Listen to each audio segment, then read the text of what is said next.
Assalamualaikum warahmatullahi wabarakatuh. Saya Sunarif dari Forum News Network. Presiden terpilih Prabowo Subianto dalam berbagai kesempatan bahkan jauh sebelum Pilpres dilaksanakan itu selalu mendengung-dengungkan bahwa dia ingin membangun negara ini secara bersama-sama, seluruh merangkul semua kekuatan politik yang ada.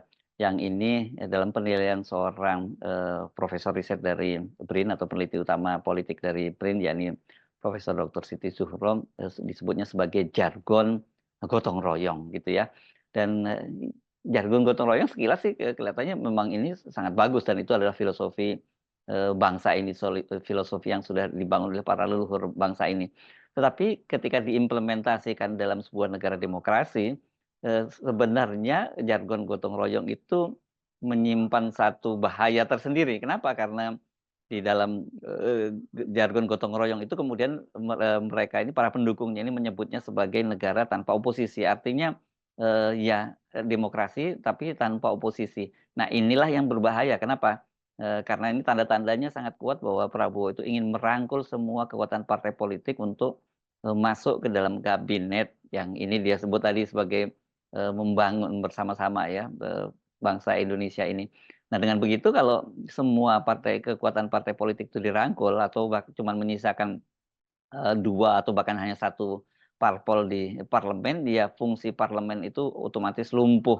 Fungsi pengawasan, fungsi pembentukan undang-undang dan fungsi audit, fungsi budgeternya, fungsi anggaran itu tidak akan jalan. Padahal melalui fungsi-fungsi itulah kemudian DPR itu bisa melakukan kontrolnya terhadap pemerintahan atau check and balance. Nah, soal ini yang disodorkan oleh atau dilema ini disodorkan oleh Profesor Siti Zuhro dalam sebuah diskusi mingguan yang digelar oleh Forum Profesor dan Doktor Korp Alumni HMI atau KAHMI. Nah, bagaimana apa bahayanya gitu negara tanpa kontrol itu? Ini yang saya kira penting kita untuk menyimak dan merenungkan kembali. Kenapa? Karena situasi di Indonesia itu sekarang ini yang di era demokrasi dan kemudian bahkan kita ini katanya eranya reformasi, tapi kelihatan sekali bahwa tanda-tandanya kita akan kembali lagi ke negara yang otoriter. Kita sedang membaca arah politik dan pemerintahan ke depan itu akan seperti apa.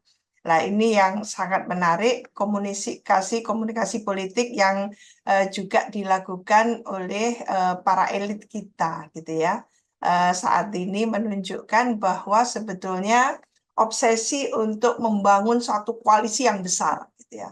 Koalisi yang sangat besar itu dengan bahasa yang disampaikan oleh Pak Prabowo bahwa siap untuk merangkul semuanya. Jadi cukup konsisten gitu. Jauh sebelum penetapan, yaitu di masa kampanye, itu juga menunjukkan bahwa sebetulnya sudah disampaikan akan melakukan apa istilahnya itu ikhtiar politik untuk mengajak semuanya bergabung, bekerja sama, membangun Indonesia. Lah, ini yang tagline-nya dari Pak Prabowo. Lantas dengan komitmen yang seperti itu, gitu ya. Kita membaca langkah-langkah selanjutnya adalah memang tidak cukup membangun koalisi yang ditopang antara lain koalisi awal dari Indonesia Maju itu adalah Gerindra, Golkar, Partai Demokrat, dan Partai PAN ya, PAN.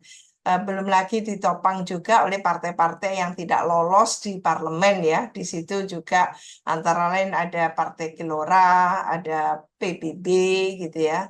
Dan kalau tidak salah juga PSI gitu ya. Jadi ini sudah cukup besar. Tapi perkembangan selanjutnya ternyata apa yang diikhtiarkan oleh Pak Prabowo tampaknya berhasil gitu ya.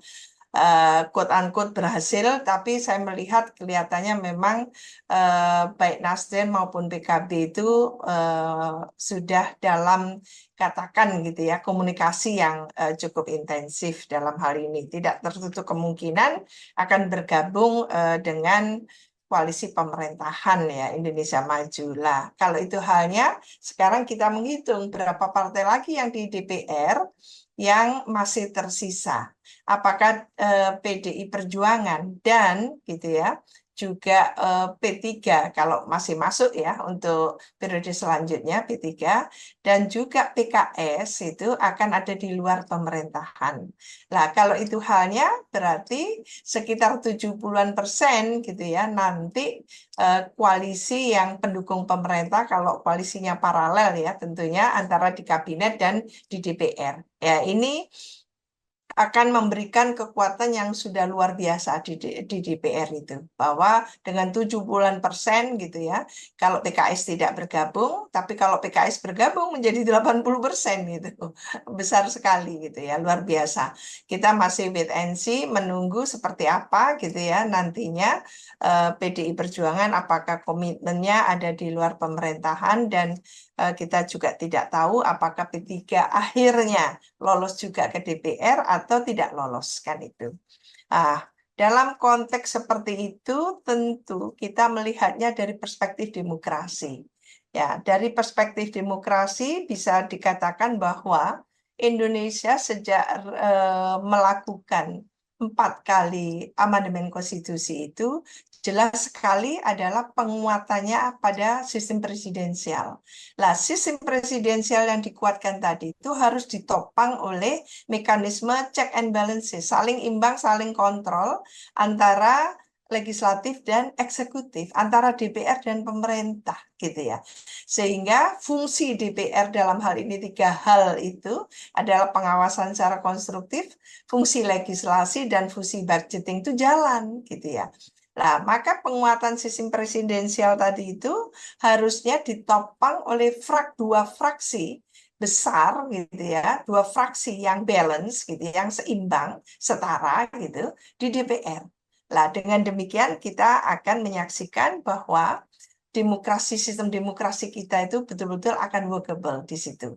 Nah, dengan kita berharap bahwa semua kebijakan yang dibuat oleh eksekutif dan undang-undang yang dibuat antara legislatif dan eksekutif itu betul-betul akan terkoreksi dengan sendirinya kalau kekuatannya itu berimbang.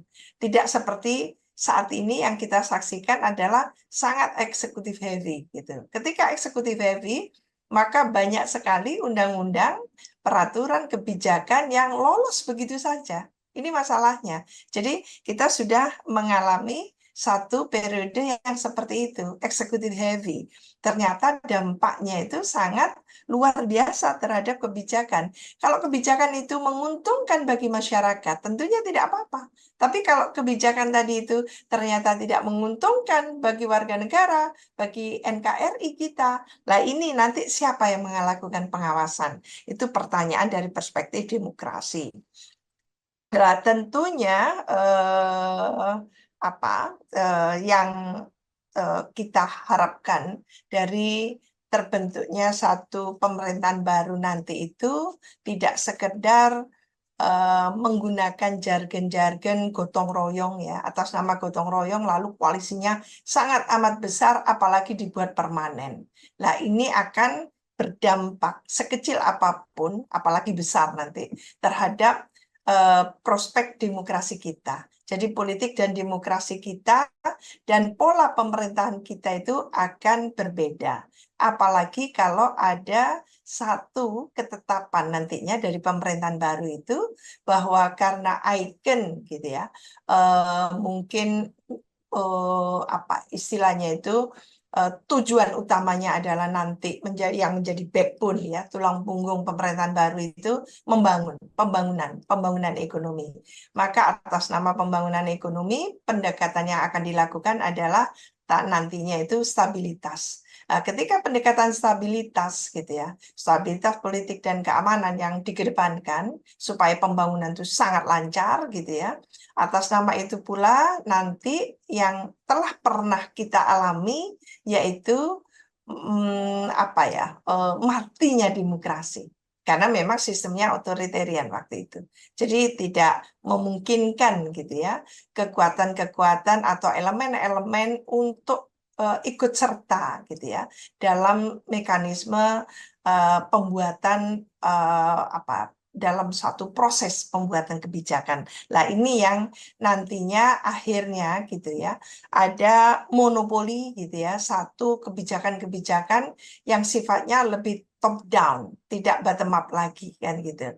Jadi sifat pemerintahan yang partisipatif, yang transparan, akuntabel itu menjadi tidak relevan lagi karena partisipasi itu sangat berkurang dengan sendirinya kalau lalu atas nama pendekatan stabilitas pembangunan itu digaspol istilahnya. Lah ini yang juga kita mulai pertimbangkan gitu akan seperti apa ke depan. Apalagi kalau tadi itu yang saya katakan persentase antara koalisi pendukung pemerintah dan pendukung di luar pemerintah dalam hal ini quote unquote oposisi seperti itu tidak balance gitu ya. Ya ini yang tentunya akan sangat berpengaruh terhadap pemerintahan kita, terhadap kehidupan politik dan demokrasi kita dan kita harapkan yang biasanya ya satu demokrasi itu kita sepakati tidak lain tidak bukan karena agar tidak terjadi konsentrasi kekuasaan di satu tangan atau konsentrasi kekuasaan di satu institusi. Maka kita harapkan dengan demokrasi itu maka akan ada pengawasan yang betul-betul efektif. Pemerintahannya yang governability gitu ya. Pemerintahan yang mampu mengeksekusi program-program yang betul-betul dibutuhkan oleh masyarakat luas, oleh tentu kepentingan nasional kita gitu. Lah ini yang apakah nanti akan seperti itu gitu ya. Dan saya melihat bahwa atas nama pemerintahan baru nanti itu kecenderungan untuk melakukan catch up gitu ya, melakukan pengejaran ketertinggalan karena mungkin beberapa tahun terakhir itu kita diganggu oleh COVID gitu ya, sehingga pembangunan kita tidak terlalu lancar gitu ya. Maka ketika kita mencoba melakukan satu pembangunan yang akseleratif gitu ya, yang seperti itu, dan pemerintah berkepentingan untuk melakukan satu katakan gitu ya pendekatan-pendekatan atau langkah-langkah strategis yang sifatnya lebih top down gitu ya, tidak memungkinkan dialog komunikasi dua arah antara pemimpin dan masyarakat dalam hal ini gitu ya. Seperti halnya kita sedang melakukan pemilunya itu dari rakyat oleh rakyat untuk rakyat, ternyata pasca pemilu yang terjadi kita tidak melakukan itu lagi lah. Ini yang tentunya perlu kita pertimbangkan.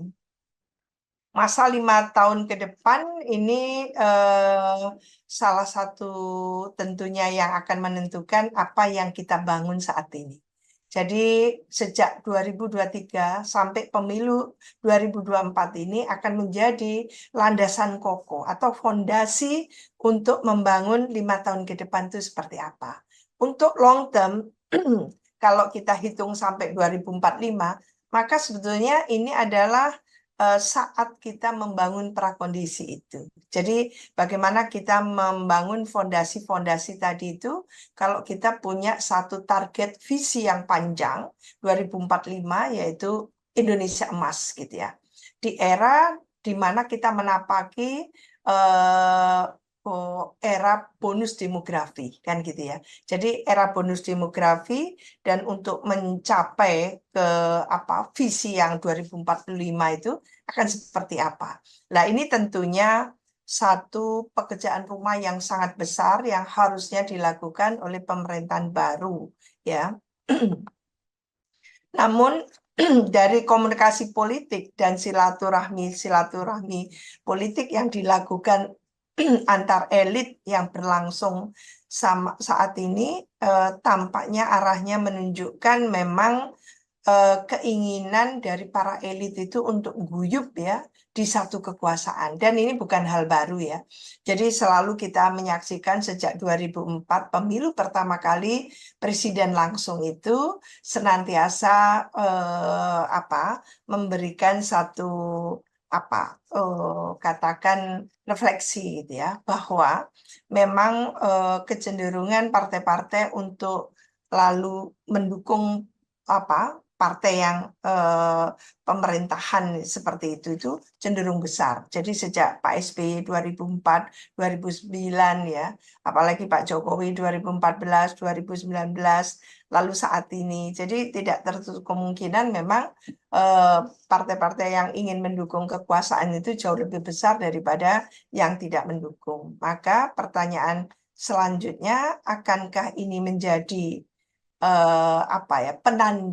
penanda ya bagi Indonesia bahwa pembangunan yang mengedepankan politik atau demokrasi gitu ya, mengedepankan pentingnya pembangunan politik demokrasi itu akan dikesampingkan, tapi akan membangun yang bernuansa sangat ekonomi dengan ikon pentingnya ekonomi. Ya, kalau itu halnya gitu ya, ini yang sudah pernah kita alami. Sejarah senantiasa berulang di eranya Orde Baru, kita menyaksikan bahwa pembangunan ekonomi kita cenderung memang melaju gitu ya, dalam arti maju gitu. Tapi politik kita terbelakang gitu ya, atau agak mengalami kemunduran gitu. Nah, itu di era Orde Baru.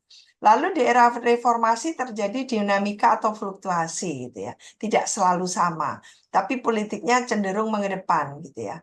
Dan hampir semua area itu terjadi politisasi gitu kan. Nah, ini juga tidak sehat menurut saya. Maka apakah ke depan ini dinamikanya lebih cenderung gitu ya, nantinya mengesampingkan demokrasi politik dan demokrasi kita gitu ya, karena atas nama pembangunan ekonomi, maka gitu ya, ini yang pernah kita juga alami sebelumnya, bahwa partai-partai ini justru dianggap atau dinilai menghambat pembangunan ekonomi di Indonesia. Nah, oleh karena itu, apakah nanti gitu ya kita akan melihat kembali gitu ya, segera setelah pelantikan ada nuansa yang sangat kental menunjukkan bahwa Indonesia ini akan dibangun dengan pendekatan ekonomi yang sangat kuat gitu ya, lalu mengesampingkan demokrasinya, karena demokrasi ternyata dianggap sangat menyusahkan gitu, sangat rumit, sangat istilahnya costly gitu ya, sangat mahal gitu, dan dianggap sangat menyusahkan gitu, apalagi dalam pilpres maupun pilkada dan sebagainya. Lah, kalau itu halnya, maka memang ini yang perlu kita antisipasi dengan sangat bagus. Saya kira tidak berlebihan ya kalau Profesor Siti Zuhro tadi itu mengingatkan betapa ini berbahayanya dan ada tanda-tandanya, memang bukan ada tanda-tanda sih kalau ini, bahwa Pak Prabowo itu sudah tegas menyatakan akan meneruskan pemerintahnya Jokowi, dan yang juga dikhawatirkan itu bahwa dengan meneruskan pemerintahan Jokowi itu sebenarnya juga ada tanda-tanda yang sangat kuat Prabowo itu akan kembali mengulang apa yang dilakukan oleh mantan mertuanya dulu, yakni Presiden Soeharto pada era Orde Baru, di mana sebagai negara otoriter dan kemudian tidak memberi ruang kepada kelompok-kelompok yang menyuarakan kritisnya dan melakukan oposisi terhadap pemerintah. Dan kita kan menyimak dalam ketika hadir dalam Rakornas dari Partai Amanat Nasional itu, Prabowo dengan tegas menyatakan bahwa dia ingin merangkul semuanya ke dalam pemerintahan, tetapi bagi mereka yang tidak mau dirangkul, ya silahkan menjadi penonton, dan artinya itu penonton yang baik dan jangan mengganggu-ganggu. Ini yang saya kira, jangan mengganggu pemerintahan itu apa yang dimaksud? Apakah sikap kritis itu dinilai sebagai gangguan? Dan saya kira kalau memang itu, ya saya kira negara kita dalam bahaya, demokrasi kita tepatnya dalam bahaya, dan kita akan kembali ke era otoriter seperti masa Orde Baru. Saya Arsul Arif dari Forum News Network. Sampai jumpa lagi. Wassalamualaikum warahmatullahi wabarakatuh.